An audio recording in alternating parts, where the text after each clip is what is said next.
Coucou tout le monde, j'espère que vous allez bien. Donc je retrouve dans une nouvelle vidéo et comme vous l'avez vu dans le titre, ce sera une vidéo sur mes erreurs de parcours en tant que lectrice. Donc je ne suis pas du tout à l'initiative de cette vidéo puisque moi-même je l'ai vue sur la chaîne des mots de l'imaginaire. Donc je vous laisse la chaîne ainsi que la vidéo justement qui m'a donné envie de faire celle-ci en commentaire, comme ça vous pourrez aller voir de quoi il retourne. Donc c'est tout simplement des erreurs que j'ai faites oui, en tant que lectrice et que je ne recommencerai plus. Ou en tout cas pour les 3/4 que je ne recommencerai plus. Donc une de mes erreurs de lectrice c'est d'avoir trop souvent acheté tous les tomes d'une saga complète sans avoir lu le premier. Résultat, j'ai eu de très mauvaises surprises et il y a des sagas complètes que j'ai revendues, comme on a la trilogie Souvenirs perdus de Samantha Bailly, donc je n'ai même pas fini le premier tome. On a La Maison de la Nuit où j'avais les 12 tomes de la saga principale où j'ai lu le 1 et j'ai tout revendu derrière.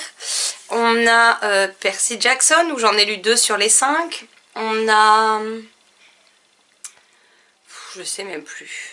Bon, on en a un paquet comme ça où j'ai acheté énormément de tomes. Et au final, j'ai abandonné la saga soit en cours de lecture du premier, soit à la fin du premier. Donc bon, ça fait beaucoup d'argent dépensé pour rien. Donc maintenant, je ne fais plus cette bêtise. Une autre erreur, c'est d'écouter peut-être un peu trop l'engouement qu'il peut y avoir autour des livres. Et de me laisser convaincre par les avis très enthousiastes des gens sur des titres sur lesquels clairement je ne me serais jamais retournée. Ou qui me branchaient pas plus que ça.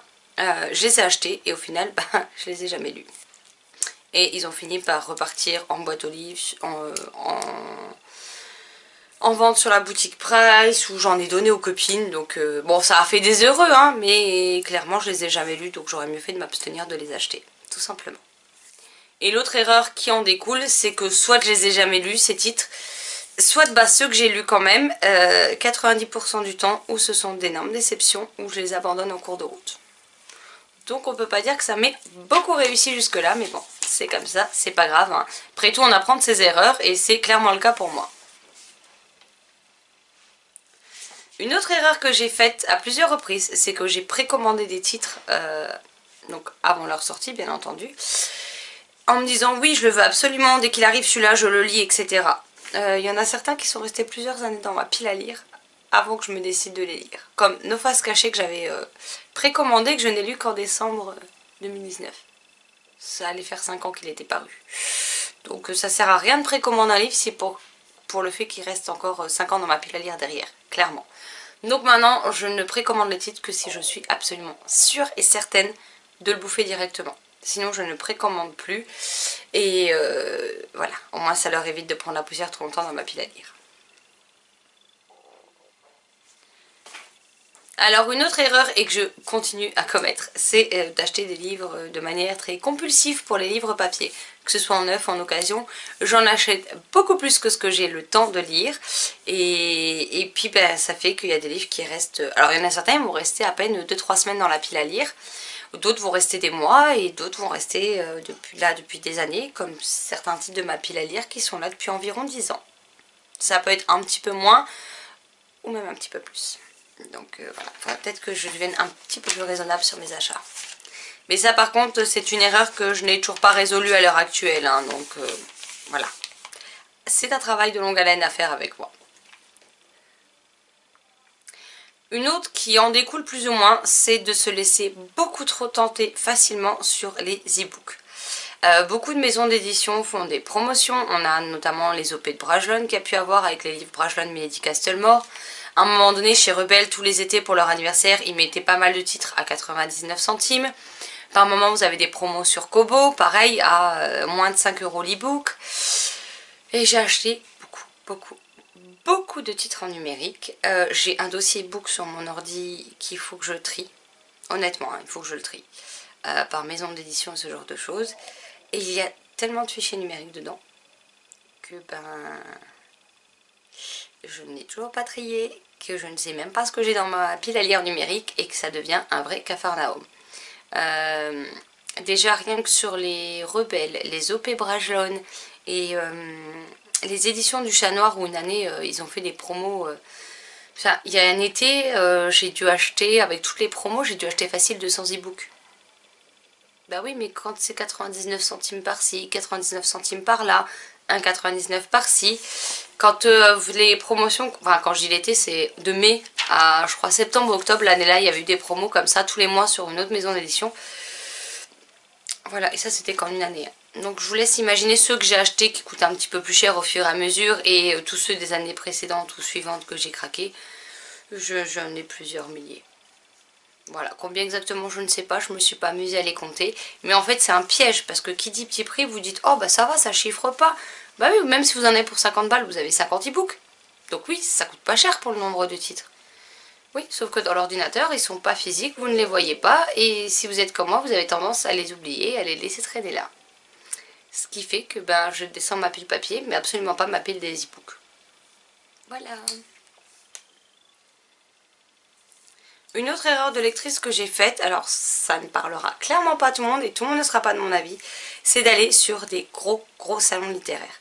Donc j'entends tout ce qui est Montreuil, Livre Paris. Donc quand j'ai commencé à faire des salons littéraires, j'en ai fait un premier, c'était ça, Livre Paris, qui m'a pas spécialement emballé. 2 ans après, j'ai réitéré, j'ai encore moins aimé.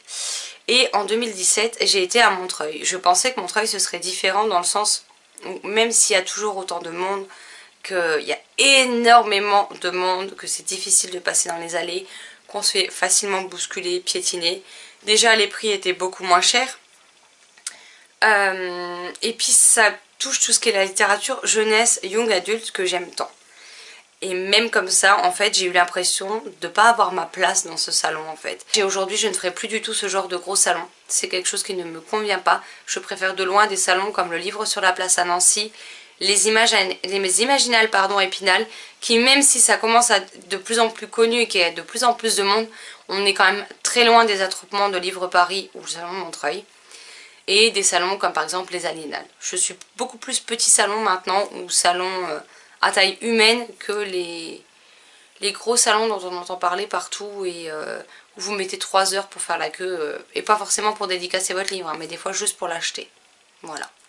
Désolée pour les coupes, mais c'est tout simplement parce que j'ai une boisson chaude à côté de moi, donc j'en profite de temps en temps pour faire une pause à force de blablater et de boire un coup. Tout simplement. Et c'est du cappuccino chocolat comme d'hab, si vous vous posez la question. Une autre erreur que j'ai faite, ça a été de me forcer à terminer un livre. Je partais du principe que le livre, je l'avais payé.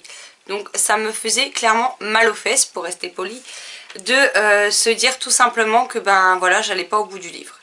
Résultat, je me suis forcée à en finir un certain nombre. Et après, ben, j'avais bien du mal à enchaîner sur une autre lecture parce que ça m'avait un peu refroidi, un peu dégoûté sur le coup. Aujourd'hui, clairement, il y a tellement de livres qui me font envie, tellement de livres dans ma palle papier et numérique, que je ne me prends plus la tête. Si le titre ne me convient pas, alors attention, je ne vais pas arrêter au bout de 10 pages. Hein. En général, selon l'épaisseur du livre, je lis un tiers. Je lis rarement moins. Ça peut même des fois aller jusqu'à la moitié du livre. Donc entre un tiers et la moitié du roman. Maintenant, si je n'accroche pas du tout, je ne perds plus mon temps. Je passe à autre chose plutôt que d'avoir un avis encore plus mauvais et d'être frustrée derrière. Je préfère tout simplement le laisser de côté. Il partira vers chez quelqu'un d'autre, hein, que ce soit dans la boîte aux livres, que je le donne aux copines, que je le revende sur Price. Ça fera peut-être le bonheur de quelqu'un, mais moi je ne me force plus puisque clairement ça ne m'a jamais trop réussi. Une autre erreur que j'ai faite, ça a été pendant longtemps d'accumuler tous les livres, que je les ai lus et aimés, que je les ai lus et pas du tout aimés, que je les ai abandonnés, que je n'ai plus envie de les lire. Je gardais tous les livres qui arrivaient à la maison. Que ce soit trouvailles en boîte aux livres, sur des vides-greniers, sur des brocantes, achats d'occasion en magasin, en boutique, internet, les livres neufs, peu importe, je ne me séparais d'aucun livre. Aujourd'hui c'est plus le cas, aujourd'hui je fais assez régulièrement du tri. Quand un livre je l'ai lu, si j'aime vraiment beaucoup et que j'ai un attachement particulier au livre, je le mets dans la bibliothèque des livres que je garde. Maintenant si j'ai bien aimé mais que je le relirai pas ou que j'ai abandonné, ben voilà, je demande d'abord aux copines s'il y en a qui les veulent et sinon bah, ça finit sur la boutique Price tout simplement, mais j'arrête de m'encombrer inutilement pour au final rien du tout en fait. Parce que les livres que j'ai pas aimés, je vois, ou que je relirai jamais, au final je vois plus l'intérêt de les garder. c'est de l'argent qui dort pour rien. Et le fait de les revendre me permet tout simplement de financer d'autres craquages par la suite. Une autre erreur que j'ai faite, c'est que pendant longtemps, je ne voulais pas acheter de livres d'occasion. Je voulais que mes livres soient absolument tous nickel, propres, etc. Et c'est vrai que j'avais beaucoup de mal à me tourner vers l'occasion, je préférais les payer plein pot. Aujourd'hui, c'est beaucoup moins le cas et si vous me suivez, vous avez dû remarquer que par rapport au début de la chaîne où je vous présentais principalement des livres neufs, aujourd'hui, il y a quand même régulièrement, très régulièrement même, des livres d'occasion. Là, si je regarde par exemple rien que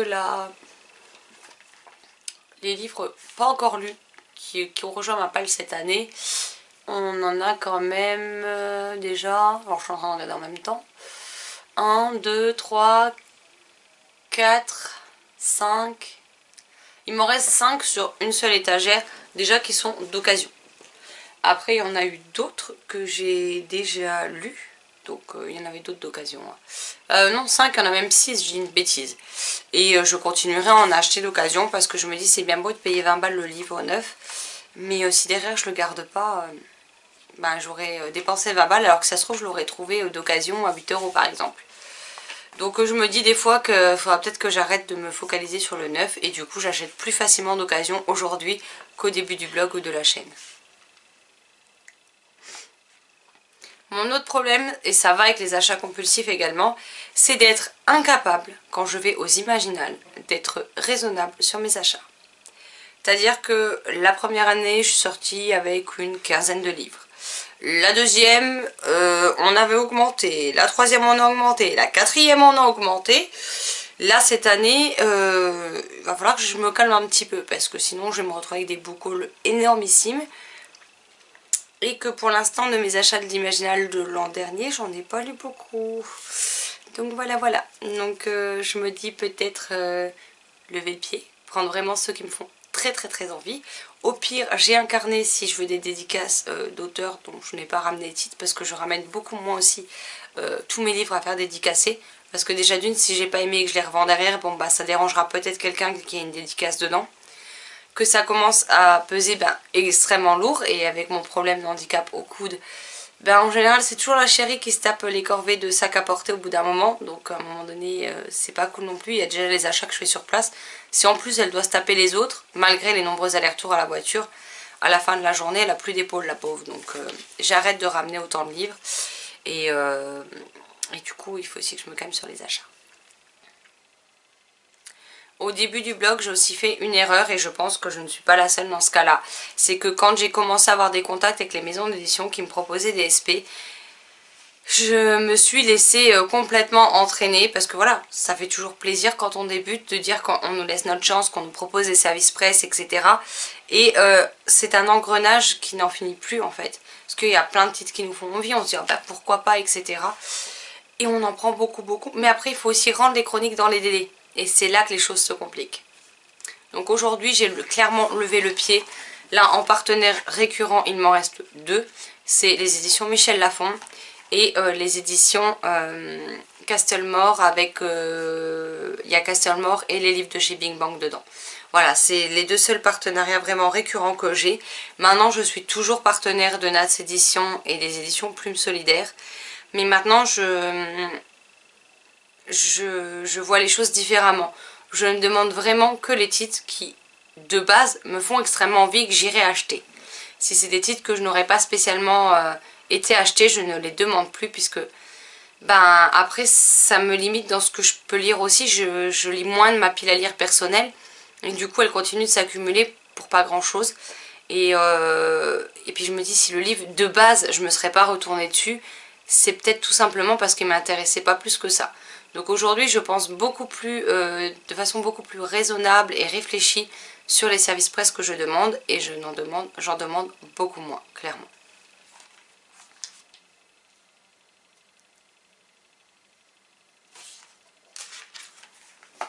Une autre erreur que j'ai pu faire, c'est que quand mon entourage, les amis, la famille, me demandaient de prêter mes romans, je les prêtais très facilement.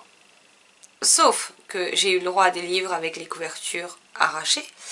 J'ai eu des livres avec des pages collées ensemble, grâce à de la nourriture ou du soda. J'ai eu des livres où carrément les feuillets se décollent.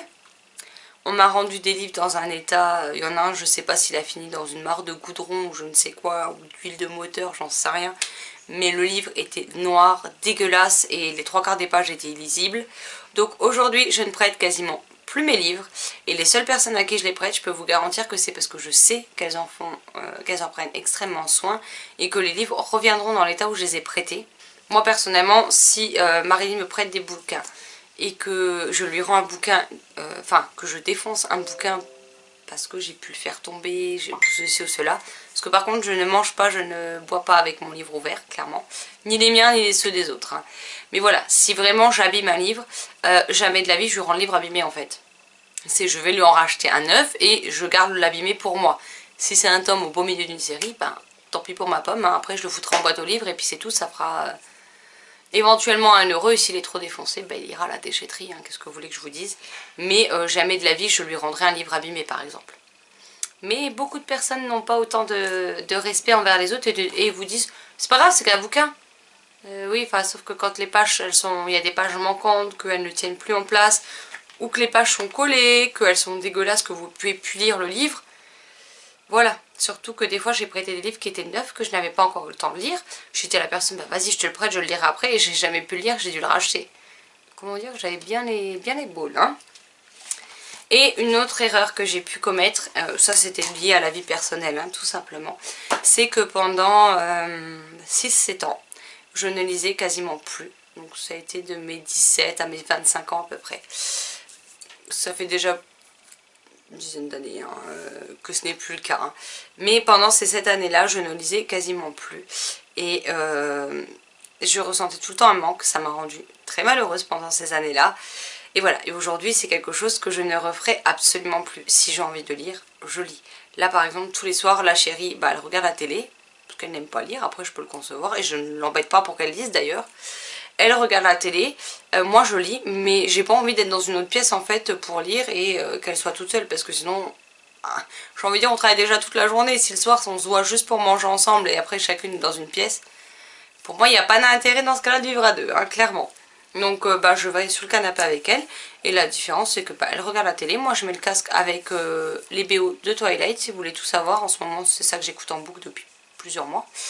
Et je lis mon livre tranquillou et en étant à côté d'elle avec les chats etc. Comme ça je profite de tout le monde et je peux toujours continuer à lire. Voilà, je pense avoir fait le tour de mes plus grosses erreurs de lectrice. Après il y en a peut-être d'autres auxquelles je n'ai pas pensé. Si vraiment il y en a beaucoup, bah, ça m'empêchera pas de refaire une deuxième vidéo de ce type. Mais je pense quand même avoir bien fait le tour. J'ai quand même pas mal réfléchi à cette vidéo depuis 2 semaines avant de la tourner. Donc je pense que globalement tout est là. J'espère que cette vidéo un peu particulière et un peu différente vous aura plu. N'hésitez pas à me dire si également certaines des erreurs que j'ai faites, vous les avez faites aussi. Si vous continuez à les faire, si vous les avez balayées et laissées de côté. Et quelles sont vous éventuellement vos erreurs en tant que lecteur ou lectrice dans votre parcours de lecteur, de lectrice que vous avez pu faire si vous essayez d'y remédier ou si bah, vous les faites et puis vous continuez et que ça ne vous pose pas plus de problèmes que ça. N'hésitez pas, je me ferai comme d'habitude une joie de vous répondre dans les commentaires. Sur ce, je vous souhaite un excellent vendredi, un très bon week-end puisqu'il ne nous reste plus que quelques heures et ça y est, ce sera le week-end pour la majeure partie d'entre vous. De belles lectures et je vous dis à très très vite dans une prochaine vidéo. Bye bye.